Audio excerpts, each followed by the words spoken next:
Buenas noches. Vamos a dar comienzo a la tercera conferencia sobre consultoría en empresas familiares. Es una alegría poder brindar estos ciclos en este tiempo y gracias a la tecnología nos permite acercarnos más allá de las problemáticas de la pandemia. Y para pensar, para reflexionar, para ir avanzando sobre esta temática, hoy vamos a tener un invitado especial que pronto lo estaremos presentando y escuchando. Mi nombre es Fabián Rey, soy vicerrector general de la Universidad del Centro Educativo Latinoamericano. Les doy la bienvenida nuevamente a cada uno. Es un buen tiempo para compartirles algo de nuestra universidad. Nuestra universidad está en Rosario, Santa Fe, Argentina, y es una universidad que ya tiene más de 25 años en la ciudad, pero más de 140 años en la trayectoria de educación dentro de Argentina y dentro de Rosario específicamente. Nosotros salimos de un colegio que fue creado en 1875, cuando ahora donde quienes conocen Rosario estaba sobre la calle Pellegrini, en ese momento eran todas chacras. Hoy quien conoce Rosario y la calle Pellegrini es totalmente una avenida de doble mano con mucho tráfico, aún en tiempos de pandemia. Así que desde nuestra universidad tenemos 3 facultades: la Facultad de Ciencias Jurídicas y Sociales, donde una de las carreras claves allí es abogacía. Tenemos la Facultad de Química, donde las carreras claves allí tienen que ver con nutrición, con tecnologías de alimento, con ingeniería en sistema. Y la carrera de Ciencias Empresariales y Económicas, donde, entre otras carreras, está contador, relaciones laborales, administración de empresas y otras carreras más.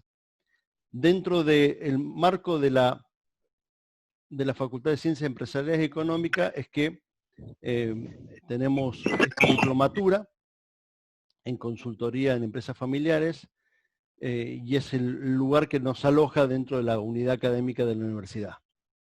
Esta universidad, entre otras valores y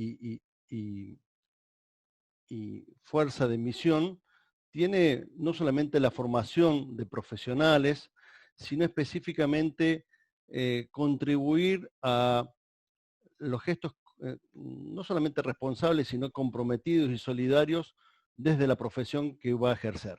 Es decir, no es una mirada que solamente es formar un profesional académicamente, sino forjar personas de bien común para esta sociedad donde estamos inmersos.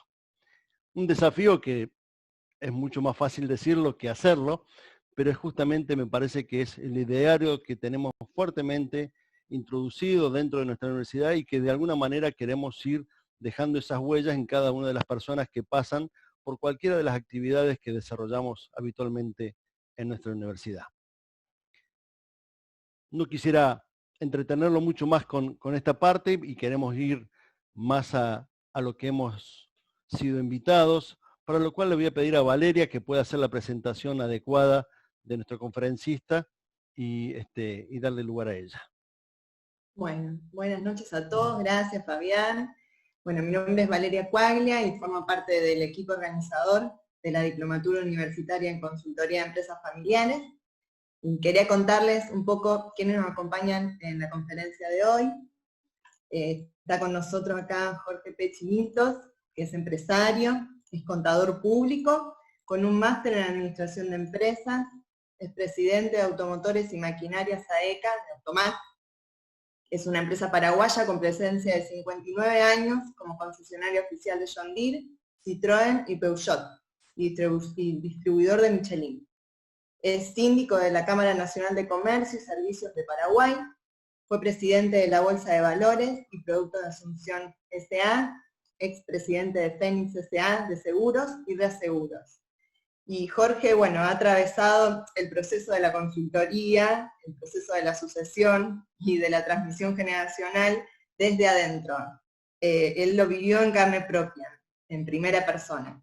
Así que es muy interesante y muy valorable para nosotros que pueda compartir su experiencia acá esta noche. También estará conversando con él Juan Carlos Aimeta, quien es el director de la Diplomatura Universitaria de Consultoría de Empresas Familiares. Y bueno, sin más, le doy la palabra a Jorge. Un gusto, Jorge. Bienvenido y muchas gracias. Muchas gracias a todos. Gracias, Jorge. Bueno, muy buenas noches a todos. Realmente lo que la tecnología hoy nos hace posible, como decía Fabián, increíble. Yo estoy en Asunción, en mi oficina, y voy a comentarles un poco a todos ustedes lo que yo viví, lo que fue todo el proceso de el armar lo que es un protocolo familiar en una familia y en una empresa. Para introducirlo un poco me gustaría hablar de qué es Automac, Automotores y Maquinaria. Automac es un sueño que inició mi padre en el año 1961. Él, fíjense, era un hombre de origen argentino, había nacido en Buenos Aires de padres paraguayos que habían ido a estudiar medicina en Buenos Aires, algo muy común en esa época del año, y allá por el año 50, 51, como me decía él, culpa de Perón. No sé si habrá algún fanático de Perón, pero mi padre se quejaba amargamente de Perón, que había hecho daño a la Argentina.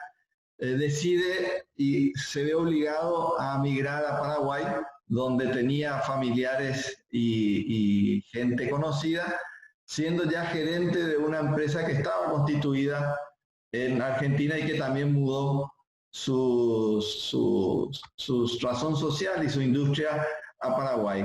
Eso fue allá por el año 53, 54. En el 55 se casa con mi madre y en el año 61, gracias a una inversión de su suegro, abre ese sueño que era para él Automotores y Maquinaria. A la edad de 30 años, abre ese sueño que era representar una marca de automóviles, y en ese momento la marca que se dio y que hasta hoy seguimos siendo representantes de la marca Peugeot para todo el país. En ese momento inició introduciendo al mercado una marca que no se conocía, que era Peugeot, al Paraguay, y también introdujo una marca de maquinaria de construcción que es Clark, la marca de los montacargas. Inició esa sociedad con mi abuelo como accionista y otro inversionista que estuvo con mi padre hasta el año 80, decidiendo en el año 80, digamos, dar un paso al costado, y ahí mi padre tomó una decisión muy complicada porque él no tenía el capital para comprar esa otra parte, ese otro 50%, y como él decía, como yo soy bicho de otro pozo, me decía él, habiendo tenido la mayor parte de su juventud vivida en Buenos Aires, invitó a otras familias importantes de Paraguay, de Asunción, a que conformen ese otro 50% accionario de la compañía. Hoy la familia Pechimiltos tienen 57%, mi padre después fue comprando hasta tener la mayoría accionaria de la compañía. Y todo ese proceso del 61 hasta el 80 fue de mucho trabajo y lo vivimos. Yo soy el hijo menor de la familia. Yo tenía un hermano mayor que falleció lastimosamente en el 2015 a la edad de 57 años, una hermana que está casada con Federico, que es digamos, un director dentro de la compañía, y tengo otro hermano que tiene 1 año y 8 meses más que yo. Todos desde que nacimos solamente escuchamos hablar de automotores y maquinaria, pues lo vivíamos día a día luchando a mi padre realmente muy fuertemente para sacar adelante la compañía. Y yo siempre analicé como hermano menor, yo me llevaba 10 años con mi hermano mayor, analicé cómo nos impactaba de forma diferente esa distancia que tenía papá con nosotros porque se dedicaba día y noche a hacer crecer la empresa.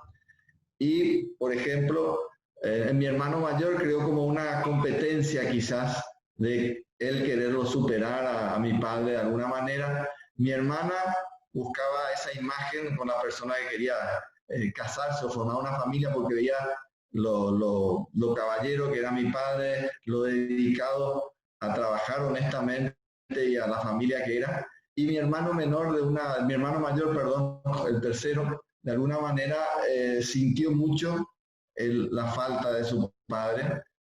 Papá nunca nos llevaba a la cancha de fútbol, no íbamos poco, nunca fuimos a la cancha de fútbol, creo yo con mi padre fuimos una vez.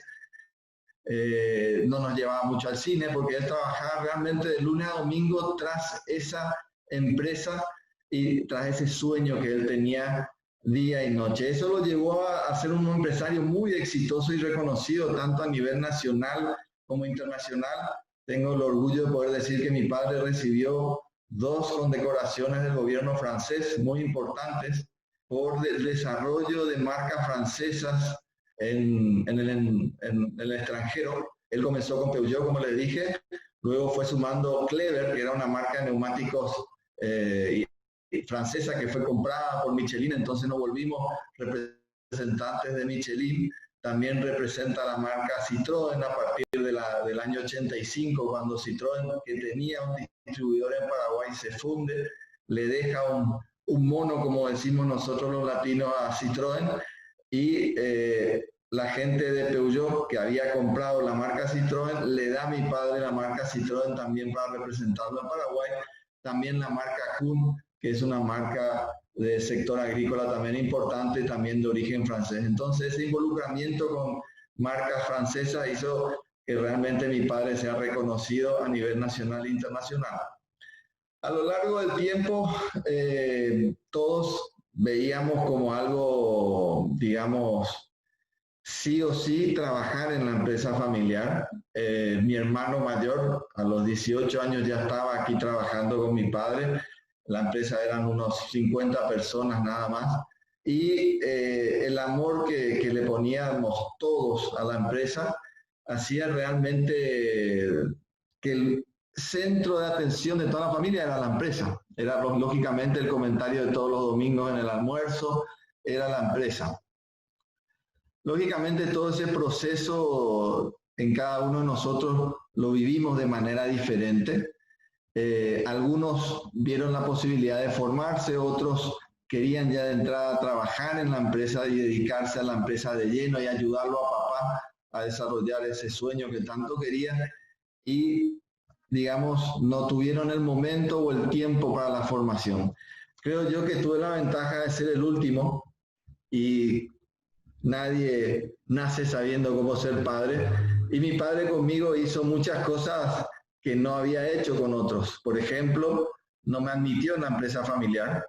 Yo trabajé antes en otras empresas y cuando vio que a mí me gustaba estudiar, me dijo, yo lo voy a apoyar a usted, que usted se vaya a donde quiera a seguir sus estudios. Entonces yo fui el último de los hermanos y realmente recién entré a trabajar en la empresa familiar en el año 96. Ya mis hermanos mayores estaban casados, ya en el 89, creo yo, si mal no recuerdo, había entrado a trabajar el esposo de mi hermana a la empresa. Mi hermano ya llevaba varios años, hermanos mayores, los dos llevaban varios años trabajando y yo había trabajado en otra empresa que no tenía nada que ver con la empresa familiar. Y luego cuando terminé el grado de contador aquí en Paraguay, que antes eran 6 años, en el año 93, mi padre me ayudó y fui a estudiar a otro país, a hacer una maestría a Estados Unidos, a hacer un MBA, cosa muy rara en aquellos años aquí en Paraguay, sobre todo un MBA. Y tuve la suerte y la alegría de poder hacerlo y el apoyo de mi padre y de mi madre. Cuando volví, recuerdo muy bien mi hermano mayor, que era una persona de un carácter realmente divino, era una persona de un carácter muy fuerte, pero realmente muy buena. Me acuerdo que me esperó en el aeropuerto y me dijo, bueno, pendejo, ahora resulta como que vos con todo lo que estudiaste, nosotros nos vamos de vacaciones, vos te vas a hacer todo solo, ya tenés que llevar vos todo solo, pero no fue así, lógicamente todos querían tener el puesto de mi padre en algún momento dado, y yo lo miré a mi hermano y le dije, yo voy a competir por el puesto del número 1 en la empresa, y él se rió porque algo muy habitual en las empresas, sobre todo latinas y de Sudamérica, es que el puesto se da a veces por la posición en el nacimiento de la familia, y el hermano mayor tiene que ser, ya de hecho, el que debe ser nombrado como el sucesor sin mucho recaudo. Hago todo un poco esto, no sé si mezclé un poco las ideas, Fabián, y a todos los oyentes, digamos, pero un poco todo lo que viví yo como el hijo menor y como el último en la familia en todo este proceso. Mi padre era una persona extremadamente visionaria, y no lo digo porque debe quedar bien con él ni por su memoria, porque mi padre lastimosamente también falleció en el año 2010.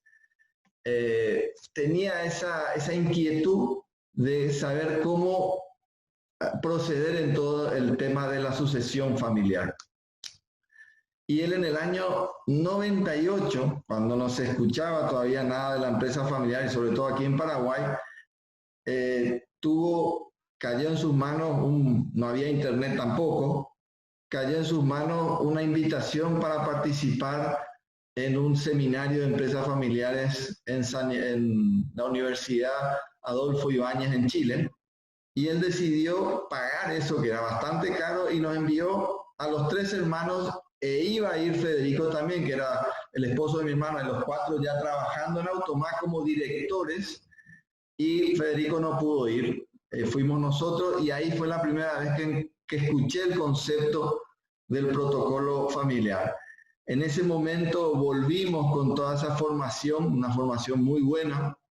Imagínense que uno de los compañeros que tuve fue nada más y nada menos que Horst Pohlmann, el empresario chileno tan importante, dueño de Cencosud, del grupo Cencosud, que fue con todos sus hijos a ese seminario, y con su gerente general. Estaba la familia Gancia, había varias familias muy importantes de Argentina y Chile, y todas con esa inquietud porque era algo muy nuevo, imagínense, año 98. Y volvimos con mis 2 hermanos a tratar de iniciar el proceso del armado de un protocolo, y no lo pudimos hacer. Año 98, no lo pudimos hacer. La familia fue creciendo, los hermanos políticos se fueron teniendo más peso porque ya eran maridos, ya eran esposas. La complejidad de la empresa, porque fue creciendo, fue mayor, y comenzaron a aparecer ciertos roces internos que son lógicos en las empresas familiares, y tuvimos lastimosamente la pérdida de mi padre en el año 2010, en enero, sin poder haber iniciado oficialmente el proceso del protocolo familiar, y ahí nos quedamos un poco, digamos, sin rumbo, complicados. Si bien mi padre había iniciado todo el proceso, como les hablaba, de la sucesión, y había tomado una decisión muy difícil en el año 2007, nombrándome a mí gerente general y vicepresidente de la compañía, siendo el hermano menor, eso lógicamente creó roces y complicaciones con mi hermano mayor, con el mayor de todos. El otro mayor, que es 1 año y 8 meses mayor que yo, no tuvo inconveniente con el nombramiento. Mi hermano, 10 años mayor que él, lo sintió muy fuertemente porque él se creía que iba a ser el elegido, digamos, y no fue así. Fue un golpe duro para él. Yo me ponía en su lugar y también lo hubiese sentido muy mal, pero me aceptaba, él confiaba, y eso sí, ninguno de mis hermanos en ningún momento desconfió de la gestión mía o de mis manejos, y eso ayudó mucho en todo el proceso, pero no sacó los roces y las heridas que podían surgir de una decisión como esa que había tomado mi padre, ya con una salud bastante delicada. Y como les decía, no pudimos ser capaces de entablar y hacer el protocolo familiar. Estamos hablando del año 2010, cuando mi padre ya se había ido.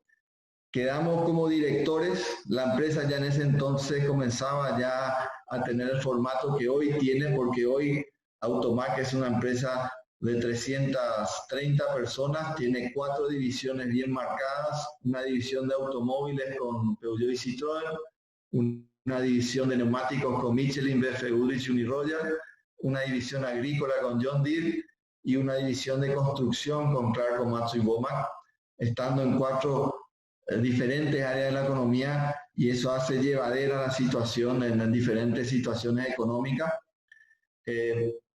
No pudimos congeniar el trabajo después del fallecimiento de mi padre, en el sentido de que, ¿qué pasaba? Teníamos un hermano menor que era gerente general, y los otros directores que se ocupaban de marcas y no de divisiones, como hoy tiene la compañía, como expliqué recién, era inviable que un hermano menor ordene sobre el hermano mayor.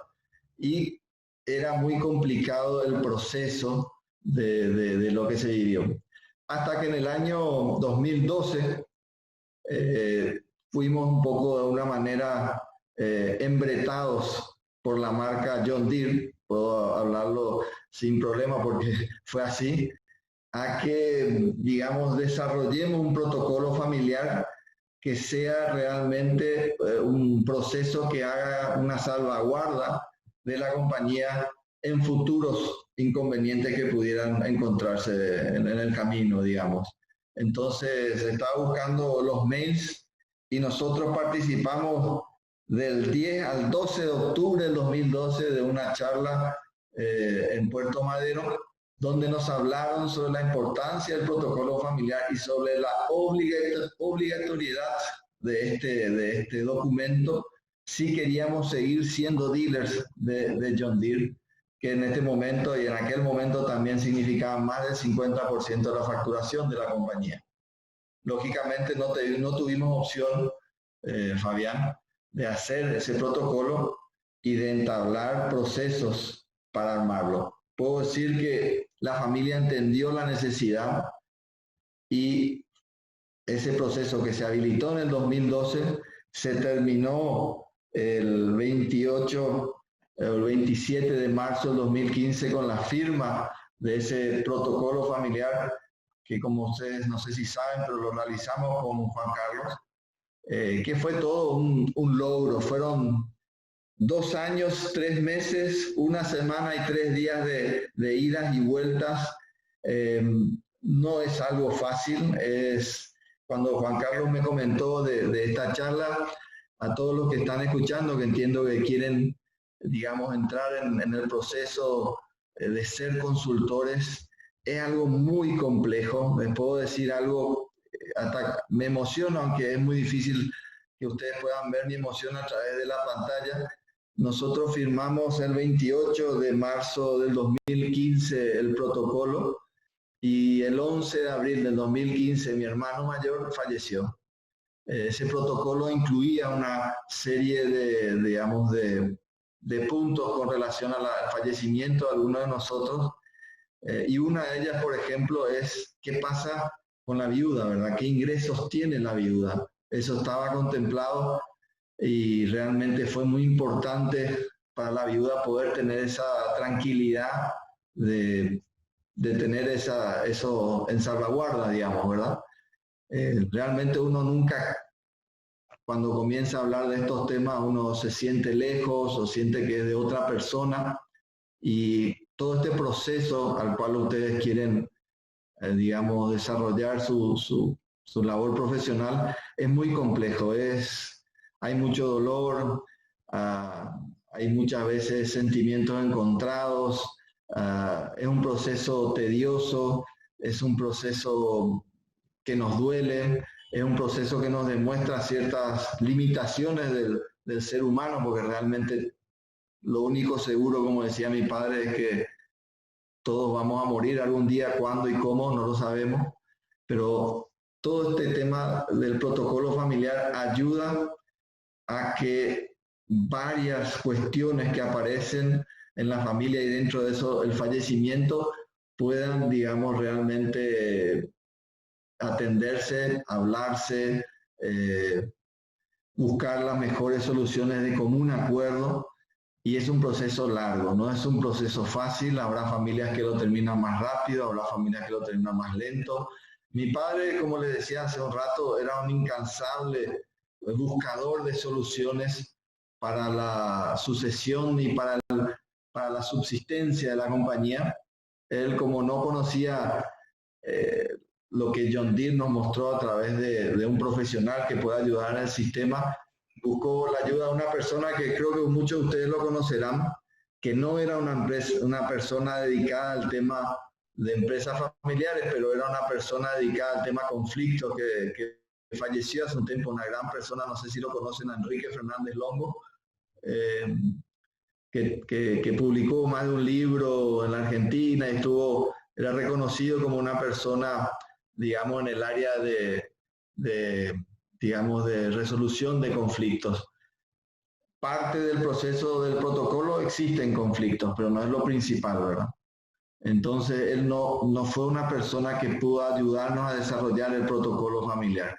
Sí, esto es un proceso en el cual la persona o los consultores deben realmente involucrarse a fondo en la familia para poder llevarlo adelante, porque una consultoría que solamente muestra los resultados y hace un lindo PowerPoint o un documento de los problemas que pudiesen venir, no sirve de nada. Y realmente sí sirve involucrarse con la familia, con el proceso y llevarlo adelante, que yo creo que es bastante complicado también para el consultor, porque es algo desgastante, hay peleas, hay muchas veces gritos, pero es parte de un proceso muy duro. Entonces, traté de hacerlo, Fabián, un resumen un poco de todo lo que viví. Yo, como el hermano menor, con mucha ayuda por ser el último, soy sincero. Creo que muchas personas me preguntaron, yo hice algunas conferencias acá en Paraguay también, y es realmente dramático la situación que viven muchas empresas familiares. Me preguntaban por qué yo el último, el elegido para ser el sucesor, digamos. Y yo siempre lo contesté de la siguiente manera. Mis hermanos eran comerciales, eran muy enfocados en lo comercial, y yo fui tomando el área administrativa y financiera de la compañía, lo que hacía muy importante para la gestión de la compañía, y tuve siempre la bendición de tener el apoyo de mis hermanos. Sin eso sería imposible. Hoy puedo decirles que estoy realmente muy bien con toda la familia. La compañía ha crecido muy bien en los últimos años, y tengo realmente el honor y el orgullo de decir que tenemos 16 sobrinos en total.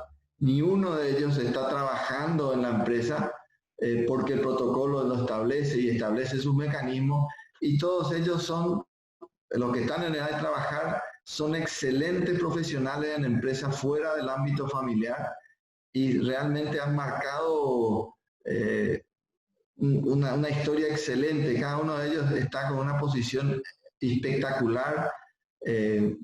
Conocen de la empresa, saben lo que es la empresa. Estamos conformando un consejo de primos para que ellos puedan ir entendiendo el funcionamiento de la empresa y puedan ir sabiendo cuáles son las opciones para poder entrar a trabajar en la compañía y cómo deberían de llevar adelante siendo accionistas de la compañía, para que la compañía siga siendo una compañía sólida, fuerte, que le dé beneficios a muchas personas y a ellos como accionistas, y están felices. Realmente es algo muy importante para la sustentabilidad de la familia y la empresa, el poder enfrentar estos temas.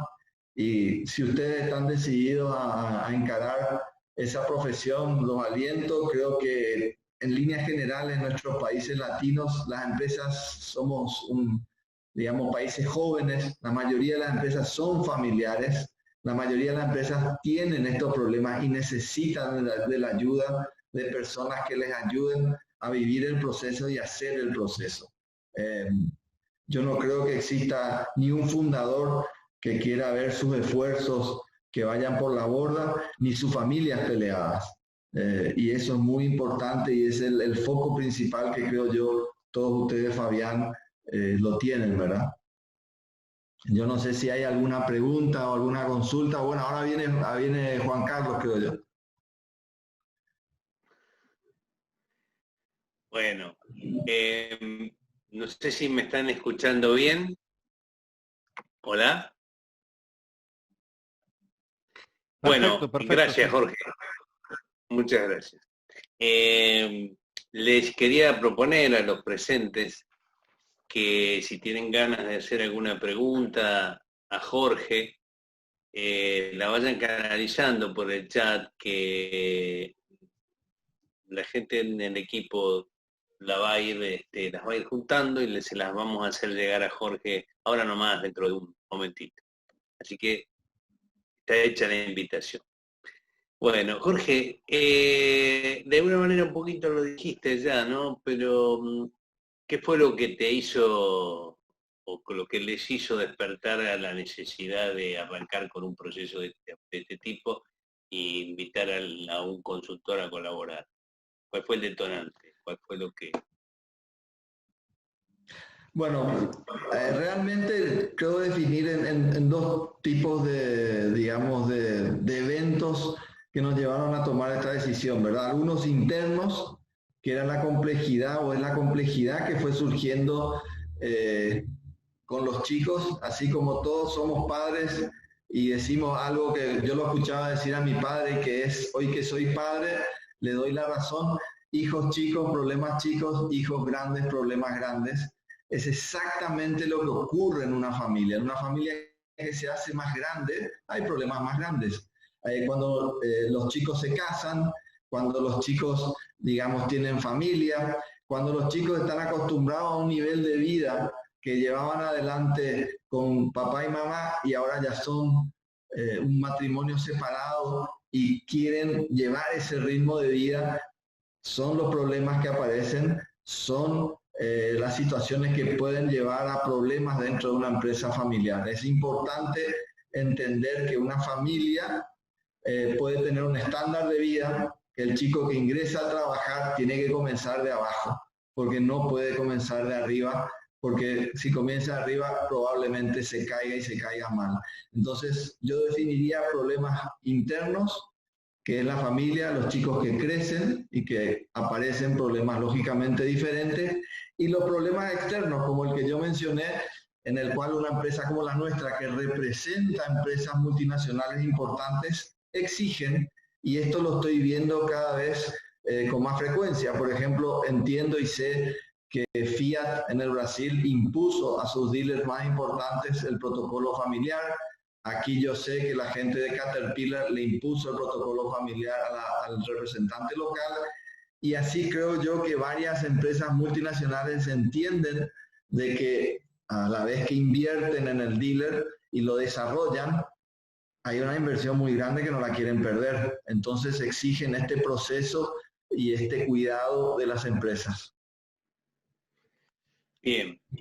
Cuando estabas en la búsqueda de alguien que colabore con ustedes, ¿qué buscabas de un consultor? ¿Qué idea tenías en la cabeza? ¿Qué esperabas que esa persona hiciera por ustedes? Y de lo que vos esperabas, ¿qué cosas pasaron y cuáles no pasaron? ¿Cuáles no se dieron como vos esperabas? Mira, realmente cuando me acuerdo de todo lo que vivimos y el apriete que tuvimos realmente con John Deere, que puso bien claro la necesidad de hacerlo, los problemas que había dentro de la familia ya, no grandes pero importantes, uno quiere tener la solución mágica, ¿verdad? Que venga una persona que traiga un PowerPoint, que ponga un protocolo, todos firmamos y estamos todos de acuerdo, y ya está. Sin dolor, sin mucho tiempo invertido y ya está. Y la verdad que eso no se da. Cada persona es un mundo, se dice, y cada familia podemos decir que es un universo quizás.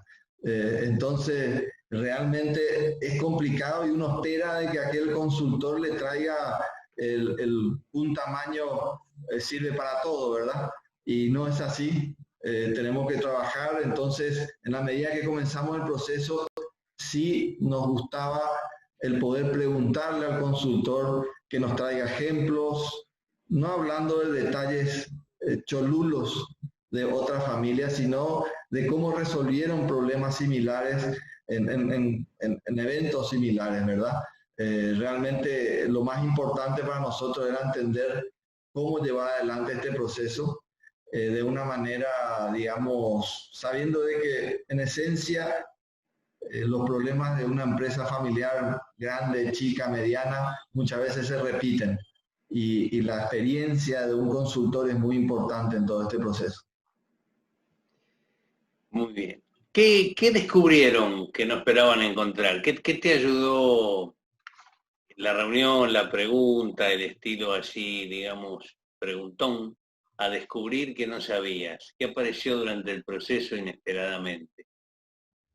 Mira, yo creo que lo más importante, Juan Carlos, fue entender la envergadura, la importancia de todo el proceso, porque uno muchas veces cree que está entendiendo todo lo que nos falta y realmente cuando lo comenzamos a escribir, cuando comenzamos a armar el esquema de un protocolo, te das cuenta de que hay muchas cosas que no las estabas teniendo en cuenta y que las tenés que tener en cuenta por diferentes motivos, y vuelvo otra vez al punto de la experiencia en todo este proceso, que hace que la persona que se involucra en el proceso pueda ir alertando a la familia de todos los inconvenientes que podrían aparecer por no tener en cuenta tal o cual situación, ¿verdad? Entonces, yo creo que lo más importante que nosotros encontramos en todo este proceso fue la importancia del proceso en sí, valga la redundancia, de entender la magnitud y el impacto de lo que es un proceso como este. Y hago mención de un artículo muy interesante que después le puedo pasar a Fabiano, habla, es una familia que desde el siglo XII tiene viñedos en Italia, y le hacían una entrevista al presidente de la empresa, que es alguien de la familia, y él hablaba de que uno siendo familia y empresario a la vez dentro de la empresa familiar, uno tiene que entender que no es dueño de nada, que uno es administrador para futuras generaciones, que uno no es dueño de nada, uno es solo un administrador para futuras generaciones. Me encantó eso, porque es tal cual, si uno se siente dueño de algo, lo maneja de una manera diferente. Si uno se siente que es solo un administrador, es un cambio muy grande. Yo creo que todo el proceso Juan Carlos, nos dio a entender eso, que somos administradores. Decime, además de la situación que ustedes vivieron con John Deere y de la elección de la transición generacional, ¿vos qué crees que la ayuda? Digo, ¿vos le dirías a alguien que no se ponga a aprender a ser consultor esperando que se dé la coyuntura por la que ustedes atravesaron? ¿O la posibilidad de vivir de este trabajo aparece en todos los contextos? ¿Es necesario en cualquier contexto la ayuda? ¿O solo cuando pasan estas cosas? Yo creo que muchas veces, Juan Carlos, me parece a mí, voy a dar mi humilde visión, mi opinión, y yo lo encuentro porque hubo varias familias y varios, digamos, hijos de familiares en empresas familiares que me preguntan de todo este proceso. Y en mi caso yo doy un ejemplo vivo de lo que fue todo esto para nosotros, pero muchas veces es un tema tan delicado que a las familias les cuesta enfrentarlo. En nuestro caso, como tú lo dijiste, nosotros tuvimos el apriete, hablando mal y pronto, de John Deere. Muchas veces las familias postergan demasiado tiempo este tema hasta que se vuelve un problema grave. Lastimosamente, Hoy en día acá hay una empresa del rubro nuestro y fíjense que la hija que también trabajaba en la empresa y sus hermanos también trabajan en la empresa fue a una charla mía y me encaró con preguntas a nivel del público, que había como 40 o 50 personas directas.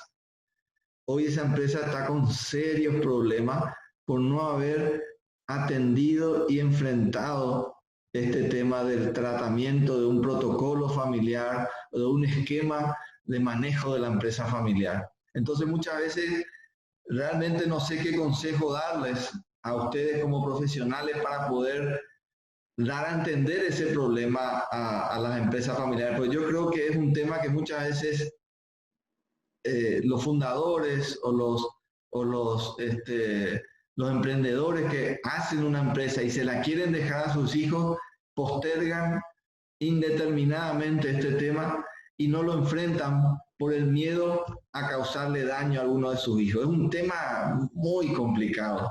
Es una decisión de cuál hijo va a estar en la empresa o cuál hijo va a ser el que va a llevar adelante, porque hubo un consultor muy bueno una vez me dijo, el taxi lo puede manejar uno solo, ¿verdad? O sea, no lo puede manejar más de 2 personas al taxi. El taxi es de varios, pero uno solo lo maneja. Y ahí es donde ese tema es tan difícil para el fundador de una empresa o para digamos, el emprendedor, ¿verdad? Es un tema muy complicado. Realmente no sé cómo aconsejarlos de poder darle a entender a los empresarios y a los fundadores de la importancia de este proceso para la familia y para la empresa. Bueno, yo tengo un montón de cosas de las que vale la pena conversar, pero me gustaría abrir un espacio a la gente que seguramente tiene inquietudes que son mucho más ricas y que creo que ya es tiempo de compartir. Gracias. Bien, Jorge, acá te voy a leer las preguntas del público, si te parece, así también damos espacio. Acá Silvia nos pregunta, ¿existe, Jorge, un consejo de familia? ¿Cuáles son sus funciones y cómo eligen a los miembros? Bueno, nosotros tenemos un consejo de familia y es una persona por rama familiar. Mi madre, gracias a Dios, está presente. Mi madre es una capa, ella tiene 85 años y es realmente la que nos une a todos. Es una persona fantástica. Ella ya cedió sus acciones a cada rama familiar por igual.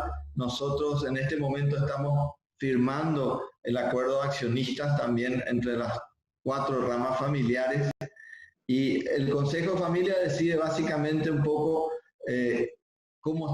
se informa de cómo está yendo la empresa, se informa qué se está haciendo con otros activos de la familia aparte de la empresa familiar y básicamente es una reunión cada 3 semanas, 3 a 4 semanas y se toman decisiones, digamos, en forma global y se monitorea la gestión de la empresa familiar que hoy en día realmente hoy estoy yo ya como presidente de la empresa, yo fui gerente general de la empresa desde el 2007 hasta el 2019. Hoy ya tenemos un gerente general que ocupa el cargo desde el 1 de enero de este año y yo como presidente continúo en forma, digamos, ejecutiva en la empresa y mis hermanos y mi cuñado están en el directorio de Automac. Bien. Winston, gracias Jorge. Winston nos pregunta también, nos agradece por tu testimonio y nos pregunta cuál es el saboteador más común que encontraron en el proceso de alineación del protocolo. El saboteador más común creo yo que es la ignorancia, es el no ver el problema. El saboteador también es el no entender la importancia de un proceso como este y el beneficio que llevaría a la familia y a la empresa. Pero creo que si me dan una opción de uno, es la ignorancia.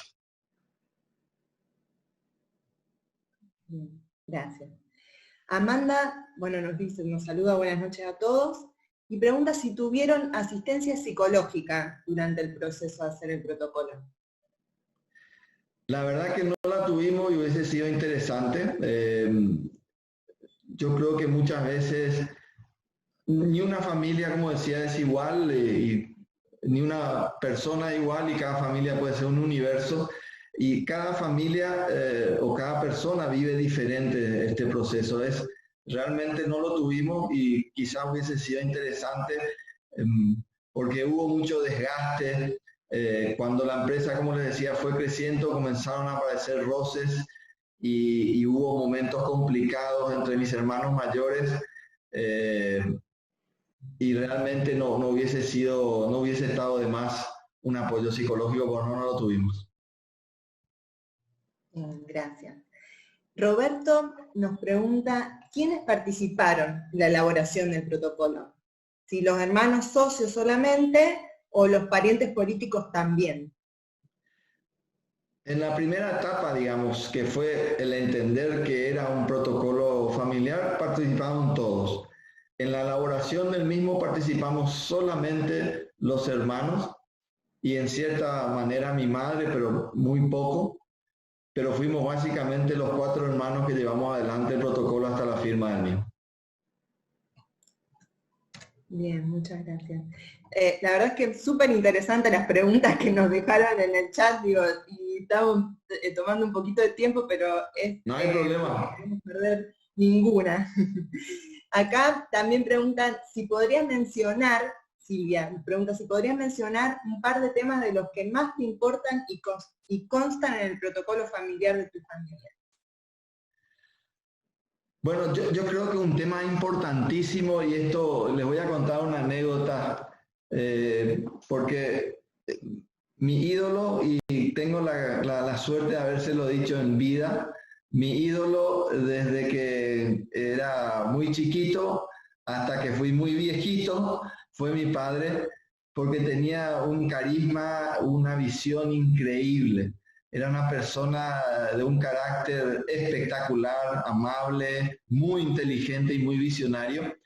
Y él, cuando yo estaba estudiando contabilidad y trabajaba en aquella otra empresa que había mencionado, vine un sábado de tarde a lavar el auto aquí a la empresa. Y en aquel momento, eran otras épocas, la empresa tenía un lavadero y uno podía acceder a donde estaban los repuestos, imagínense lo que era, porque había un hombre acá como cuidador y yo me di el aceite del auto y le faltaba medio litro, entonces entré y saqué una botella de aceite y al lunes siguiente iba a pagarlo al aceite. Yo ya trabajaba en otra empresa y podía hacerlo, ¿verdad? Pues mi padre se entera de esa situación. Y antes de que yo pueda pagar el aceite, tomó el teléfono y realmente tuve una reprimenda que nunca me olvidé y nunca me voy a olvidar. Y básicamente me dijo, Jorge, usted no es dueño de nada. Usted no puede tocar un tornillo de esta empresa, porque esta empresa se abre de lunes a sábado. Y si usted quiere comprar algo, viene en esa hora, compra, paga y se la lleva. Pero que sea la última vez que usted toca una mercadería de la empresa cuando está cerrada. Y eso quiere decir, él desde el inicio jamás pagó el almacén, el colegio o cualquier tipo de egreso de la familia con fondos de la empresa. Nos enseñó de muy chico a entender la diferencia entre la empresa y la familia a nivel del dinero. Él tenía un salario y él vivía de su salario que la empresa le pagaba. Entonces yo creo que un punto principal y primordial, porque veo en otras empresas que esto sucede, de hecho tengo una empresa conocida en el cual una vez vino a comprar unos neumáticos una persona amiga y la chequera era de la empresa. Es decir, la chequera andaba con todos los hermanos pagando cubiertas para sus autos, el colegio, etc. Y entonces se mezclan los egresos de la empresa con la familia. Eso es un punto clave que se establece claramente en el protocolo y la empresa no tiene que pagar absolutamente nada de la familia. Cada familiar debe tener su ingreso y punto. Otro tema muy importante es lo que comentaba. ¿Qué pasa cuando un familiar fallece? Lo que les contaba del caso de mi hermano, que ayudamos mucho a la viuda en ese proceso inicial, ¿verdad? Y otro tema muy importante es toda la parte del esquema de sucesión de acciones y de cómo se transfieren las acciones dentro de la familia. Bien, gracias. Gracias por la apertura y por estos testimonios que ayudan un montón a entender la problemática. Acá Ana Martínez Parás nos pregunta, dice, ¿recomienda este proceso a empresas chicas que tienen pocos años de gestión? Yo creo que yo recomendaría a cualquier tipo de empresa, porque finalmente si la empresa es una empresa que tiene, digamos, un futuro promisorio, mejor hacerlo antes que después. Y en la medida, creo yo, que cualquier proyecto, y yo me pongo en el lugar de cualquiera de ustedes, cualquier proyecto que uno lo tome en serio, que uno diga, esto va a andar, y uno le pone todo el foco y todo el esfuerzo, va a andar. Yo creo que va a andar y eso es un hecho. Entonces, si nosotros creemos que ese proyecto, por más pequeño que sea, tiene futuro, tiene la posibilidad de crecer, mejor hacerlo antes que después. Bien. Y en relación al manejo del dinero, Andrea De Lucci nos preguntaba, dice, me gustaría preguntarles cómo era el sistema de retribución entre los hermanos que trabajaban en la empresa, si se puede, hasta el 2010 y a posterior, si son, más que nada si son salarios iguales o se diferencian por responsabilidad, si cobran por sectores o por cargos, o sea, el tema de... A ver, es un tema realmente complejo. Cuando yo ingresé en la empresa en el año 96 había un esquema que se fue transformando y fue teniendo idas y vueltas. Por ejemplo, ahí fue donde el aporte mío con la formación ayudó. Había, por ejemplo, algunos de mis hermanos que tenían retribuciones basadas en el nivel de ventas. Entonces, ¿qué pasaba? Si había un producto que vendía mucho y el porcentaje de ese hermano era X, resultaba que al final del año el hermano ganaba, pero 10 o 12 veces más que otro hermano. Eso tuve la suerte de poder conversarlo con mi padre, ya en vida. La visión que me dio a mí la formación es, básicamente es imposible pagar a nadie sobre ventas, sino que hay que pagar sobre el resultado líquido final, que son las utilidades netas finales.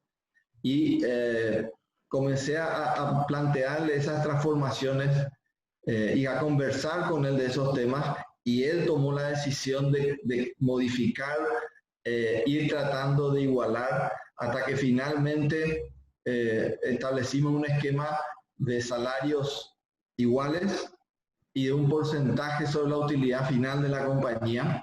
Lógicamente eso a mí me produjo un problema interno con mi familia, con mi señora, para ser específico, la cual, digamos, se daba cuenta de la cantidad de horas que yo dedicaba a la compañía, y yo hablé con ella y tengo la suerte de que me pudo entender y apoyar, porque yo le dije, y yo también se lo recomiendo a las empresas familiares, que tiene que haber alguien que tiene que saber vivir con las diferencias, le decía yo a mi señora, porque prefiero no ganar más, pero que la familia esté bien y que la compañía sí tenga resultados formidables que van a hacer que todos podamos disfrutar de eso. Yo sé que es muy difícil muchas veces, y muchas personas dicen, no, si yo soy gerente general y tengo la responsabilidad, tengo que ganar más. Yo no pensaba de esa manera y no pienso de esa manera. Yo pienso de que se tiene que producir el pedido, y luego de unos años, 2 o 3, no más que eso, siendo yo, digamos, gerente general, el pedido fue de mis hermanos. Mis hermanos mismos me dijeron a mí, Jorge, vos no podés ganar igual que nosotros, vos tenés que ganar más porque vos trabajás más tiempo. Y ahí lo hicimos. Yo hoy gano más, pero el pedido vino del lado de ellos y no fue impuesto por mí. Es algo duro, pero yo creo que en la empresa familiar hay lo que le llamamos quizás familiares bisagras, y mi puesto es el de un familiar bisagra. Yo pasé de una empresa manejada familiarmente hacia una empresa manejada profesionalmente. Y dentro de ese proceso tuve que vivir con diferencias. Tuve que explicarle a mi familia eso, y mi familia me apoyó y me entendió. Bueno, gracias Jorge por la apertura. Última. En el caso del fundador, que el fundador no viva, ¿cómo aconsejarías que se le dé el mando de la persona, ya que actualmente somos 4 socios, hermanos? Y el fundador ya no vive más. Uh-huh. Bueno, ahí yo creo, voy a hablar en base a mi experiencia.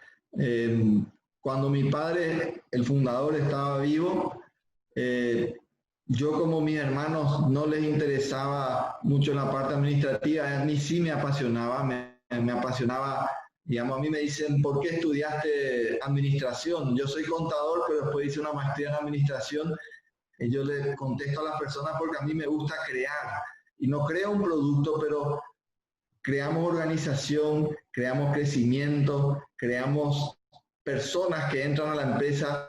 Digamos, por ejemplo, doy un ejemplo, hace muy poco tiempo tuvimos una persona que vendía ladrillos y que hoy fue premiada por John Deere porque es el mejor vendedor de tractores en Paraguay. Entonces, ese tipo de transformaciones que hacemos con personas y con la estructura es lo que a mí me gratifica enormemente, más que el dinero, le diría, porque realmente ver el crecimiento de personas y de la compañía es algo muy gratificante. Volviendo al punto que mencionaba en la pregunta, yo de entrada me involucré mucho en los procesos administrativos y gané la confianza tanto del fundador como de mis hermanos, y entonces fue algo quizás fácil el elegirme a mí como gerente general, ¿verdad? En el caso de estos 4 hermanos que no está más, probablemente haya alguno de ellos que se está ocupando de toda la parte estructural y de la organización y la finanza de ese emprendimiento, y probablemente tenga la confianza de sus hermanos, y yo lo hablaría de frente entre ellos 4 que se sienten a hablar, porque ese hermano que puede ser, digamos, el elegido para ser el gerente general, tiene que tener esa prudencia y esa humildad de sentirse enormemente gratificado de ser, digamos, elegido o respaldado por sus hermanos, y sus hermanos que tienen otras características, como en mi caso, eran comerciales, que salgan a comerse la calle, que salgan a ganarse, digamos, mercado, o que salgan a desarrollar nuevos productos, y él va a ser el que va a estar ahí atrás desarrollando y cuidando de la empresa de todos. Bien, perdón, última prometo. Última, relacionada también con los hermanos. Dice, ¿intentaron abrirse los hermanos de la empresa? ¿Y cómo manejaron ese tema? Dice, ya que tu padre te eligió a vos como sucesor de la empresa. Básicamente, hubo alguna vez alguna intención de alguno de ellos de abrirse, pero es cuestión de conversarlo. Vuelvo otra vez, quizá un poco al punto anterior, que los hermanos vean en uno ese interés, porque vuelvo otra vez al ejemplo de mi salario. Si yo, al momento de ser nombrado gerente general por mi padre, yo exigía un salario diferenciado, exigía condiciones específicas diferentes a las de mi hermano, probablemente hoy no esté hablando con ustedes, no estaría hablando con ustedes, ¿verdad? Iba a ser otra la historia de Automac, porque iban a haber conflictos más difíciles. Entonces, uno tiene que tratar, me parece a mí, siempre de pensar en el largo plazo. Si uno piensa y se enfoca en el largo plazo, uno va a encontrar las respuestas o las mejores respuestas, porque nunca uno no falla. Yo también fallé muchas veces, pero el proceso tiene que enfocarse en el largo plazo. Entonces, hablando con los hermanos, al final ellos desistieron de salirse de la empresa y se quedaron, y pudimos y seguimos estando todos muy felices dentro de Automac. Bueno, mil gracias Jorge, te agradezco la verdad que hayas compartido tu experiencia con esta apertura que nos sirve de testimonio y sirve un montón para esta experiencia. Así que, mil gracias. Bueno, yo soy el agradecido a todos los que están escuchando. Les agradezco por el tiempo también, a Fabián por la invitación, a Juan Carlos, a ti, Valeria. Yo le vuelvo a decir algo. Creo yo de que la empresa es el único elemento que transforma bienes y materiales y recursos en beneficio para una sociedad. Entonces tiene que ser cuidada. Y ustedes son como los médicos de CTI de las empresas. Bueno, muchas gracias, Jorge. Cuántas de las preguntas que escuchábamos tienen respuestas, ¿no? Tienen respuestas técnicas. Y Jorge hablaba del sueño de su padre. Y aprendí de un colega que una definición de nuestro oficio podría ser evitar que lo que empezó como un sueño se transforme en una pesadilla. A eso nos dedicamos nosotros los consultores de empresas familiares, a evitar que el sueño de un hombre, de un fundador, se transforme en una pesadilla. Y acompañarlos en el proceso para que todo salga, no perfecto, pero sí de la mejor manera posible. A eso nos vamos a enfocar en la diplomatura profesional de consultores en empresas de familia. Yo trabajo en esto hace muchos años y en las reuniones sociales la gente decía, ¿vos qué sos? Decía, el consultor de empresas de familia. No, pero ¿qué sos? Bueno, eso, consultor de empresas de familia, porque como me enseñó uno de mis maestros, uno es lo que hace. Y quería saber del título luego, ¿no? El título dice poco de lo que uno hace, y por lo común en una empresa familiar el abuso del título podría hasta generar una distancia. ¿Y eso dónde se estudia? Bueno, no sabía qué contestar, nunca supe qué contestar. Ahora podemos decir que se estudia en la UCEL. Fue bastante incómodo luego. Creo que armamos con Fabián este proyecto nada más que para no soportar esta incomodidad. ¿Eso dónde se estudia? Decía, bueno, mire, usted tiene que estudiar primero de Derecho y después Psicología y Administración de Empresa, o primero Administración de Empresa y después Derecho y Psicología. Sonaba largo, sonaba complicado. Así que bueno, hecha está la invitación. Veo mucha gente que conozco y a la que quiero bien. Hay docentes a los que hemos invitado, docentes a los que estamos invitando. Hay mucha gente en la red de concesionarios John Deere que les agradecemos que nos acompañen. Todos ellos nos han padecido en algún momento. Y algunos clientes a los que no hemos atendido lo suficiente porque estamos distraídos en este proyecto. Disculpas a ellos y muchísimas gracias. Los que quieran profundizar un poquito más, yo soy el director de la diplomatura y tengo a mi cargo que todo salga bien. Y también de paso contarles que ha habido 2 universidades de Centroamérica que se han interesado por el producto y están los acuerdos firmados, de manera que la actividad va a tener una triple titulación por universidades de Honduras y de Panamá por ahora. A lo mejor la podemos llevar a Uruguay o la podemos llevar a otro lado también. Así que muchas gracias y ya estaremos en contacto con ustedes para volver a invitarlos. Gracias de verdad a todos por este rato. Compartir. Juan Carlos y Fabián, me permiten a todos los que están, digamos, escuchando, les quiero mostrar una foto que para mí es una foto que sintetiza mucho de los que les hablé de mi familia. Y vean ahí la foto y la cara de cada uno de los integrantes. Entre eso estoy yo. No sé si ahora la están viendo. Perfecto, sí. Ahí está mi padre, orgulloso. Tenía en ese momento aproximadamente, habrá tenido 44 años de edad, con la empresa en marcha, realmente muy profunda. Mi hermano mayor a su lado, Antonio Luis, que falleció lastimosamente en 2015, pero esa cara de rebelde. Mi hermana Beatriz, que es la segunda, siempre tímida, mirando al piso. Acá está mi hermano Juan, que es 1 año y 8 meses, que es toda alegría, digamos, un chico realmente increíble. Y acá estoy yo, el último, el más loco de la familia, que finalmente se volvió el sucesor en este tema. Y fíjense ese momento del emprendedor. Tiene todo en la vida, tiene a su familia sana, a la empresa en marcha y todo va bien. Y me encantó lo que dijiste, Juan Carlos, que ese sueño no se vuelva una pesadilla. Muchas gracias a todos. Muchísimas gracias, que realmente hemos disfrutado y vamos a tener una cuarta y quinta conferencia que ya vamos a estar ya anunciándolos como lo hacemos habitualmente. Ya tenemos un mail porque se han inscrito ustedes y le va a estar llegando la invitación.